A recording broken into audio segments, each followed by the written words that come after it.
How do you convince your clients to get the tattoos that you want to do?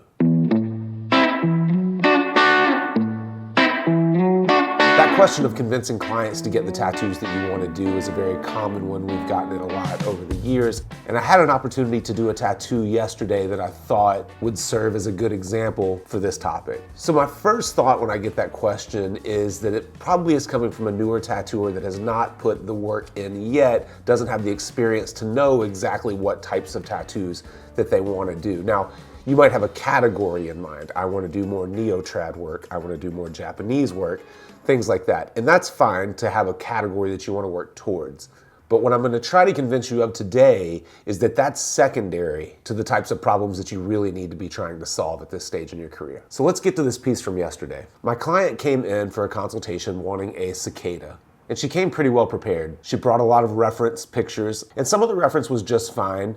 It was well executed. They were nice tattoos. She wanted a watercolor effect, so she brought some that had a little more of a watercolor approach. And then she actually brought real cicadas, like in a piece of Tupperware that we could look at and talk about some of the coloring. So she was well prepared, and the examples were fine. But to me, they were a little predictable, obvious. And I think this is step one of solving the problem of convincing clients to get the types of tattoos that you want to do. When someone brings in reference, it's easy for us to use their level of expectation as a benchmark of the quality of tattoo that they expect or what they consider as quality. Two, a lot of times they have a prerequisite like, I want it to be in a watercolor style. Well, I personally don't care to do watercolor style tattoos. I've just seen so many of them, and it's a type of tattoo that just isn't that interesting to me. So I took what I could from the consultation, and I tried to find a way to become fascinated with the idea of the cicada. What can I do? What type of problems would I like to solve that would keep me engaged through the drawing and the tattooing process? So to solve the watercolor issue, I essentially just took the pieces of watercolor reference that she brought and tried to incorporate that palette of colors. And it was a wide range of palettes. So one of the first problems I decided would be interesting to me to solve is to use a large color range within a fairly small tattoo, but make sure that I keep it very cohesive. I also wanted to make sure that it was very delicate, but then also held together as a solid tattoo. So I wanted the parts of the wings to come off as very delicate and almost translucent, and I wanted other parts of the tattoo to really hold the thing together. And so those were the things I kind of set out to solve. And that was a way to keep it interesting to me and to ensure that I'm not just copying some cicada that she brought in as reference and creating some secondhand version of that artist's work. Now, in order to solve problems like these, you really need to have an order of operations or some sort of a map that you're going by. And I use the Fireside method. If you guys have watched this show for any period of time, you know what the Fireside method is. If you don't, it is a set of principles that I think make for really solid tattooing. It's not a step-by-step guide so much as it is a map that allows you to make good decisions to get from point A to point B. And so I'll run through it really quickly in case you don't know what it is, but the first principle in the Fireside method is the principle of shape. And so shape is the most important element in all of tattooing. And so when I looked at this cicada, first I'm thinking about the shape of the cicada on the forearm, but then I was thinking about how to use shapes within the major shape. So sort of anchoring the piece with these dark shapes at either end, and then kind of radiating from the center out with lighter shape. So I almost have sort of a circle of light within the oblong shape of the cicada. Second principle in the Fireside method is value.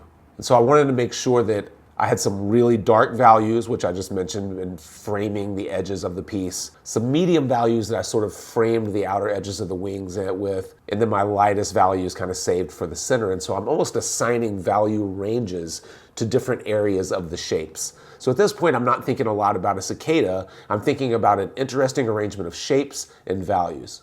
The third thing that I start thinking about is edges. We talk a lot about line work in tattooing, but I like to think of hard, soft, and lost edges. So some of these edges become almost shapes. If you look at some of the blacks, these thin lines become thicker lines, become chunkier shapes, and then fall back into thin lines. And that's what gives the illusion of that sort of translucency, that softness in the wings, is the variation from the really chunky, heavy edges all the way to the very soft color edges. And then finally, color being the last principle in the Fireside method.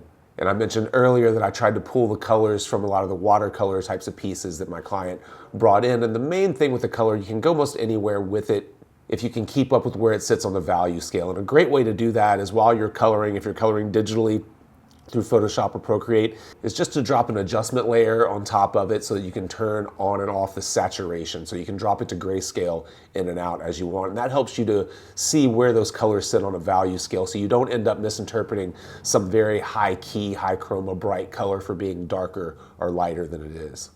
The final thing with color that I wanted to do is make sure that I was using some very muted, understated tones in some areas of the tattoo and my lightest, brightest tones in other areas of the tattoo. So I'm always contrasting those principles, contrasting shapes, contrasting values, contrasting edges, and contrasting colors. And so while this tattoo isn't necessarily a style that I would be shooting for, it allowed me to solve some interesting problems and create something that was kind of unique to me, unique to my own marks. I wasn't looking at reference. I set myself up for success by introducing a couple of problems that I knew would be fascinating enough to me to try to solve. And then I used my understanding of the Fireside method of shapes, values, edges, and colors to make sure that I had a clear roadmap on how to get from point A to point B. So I hope that's helpful. If you'd like to learn a little more about the Fireside method, I am putting together a free course on it. We have our Foundations course, which is a $49 paid course that walks you through the entire Fireside method, but I'm in the middle of a free course that introduces it just so we can reach a wider audience with it, because I think it's a great way to think about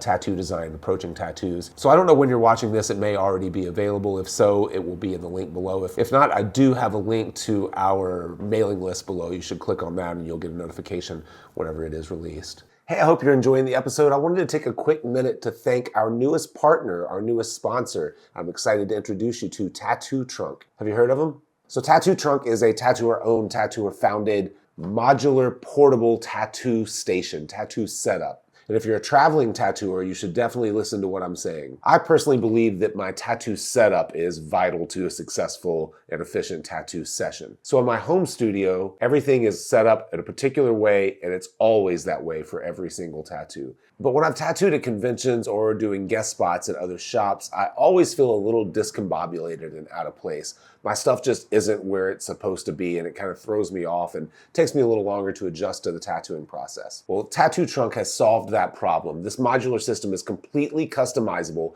It folds in and collapses on itself to be stored neatly inside of a backpack, and then locks together in different configurations based on your needs. If you need to hold 1 ounce to 2 ounce to 4 ounce inks, different drawer systems to hold machines, cartridges, and other supplies, a bin to hold dental bibs. These guys have basically thought of it all.